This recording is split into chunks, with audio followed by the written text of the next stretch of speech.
শুভ রথযাত্রা। রথযাত্রা কাদের কাদের কাছে স্পেশাল?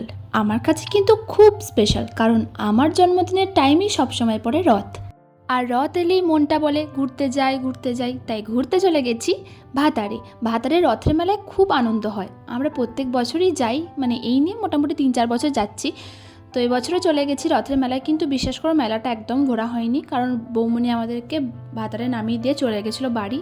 কারণ দাদা বৌমনি আবার গাড়ি করে আসতো, যেহেতু আজ টোটোর খুব প্রবলেম হবে এই রথ বেরোনোর জন্য।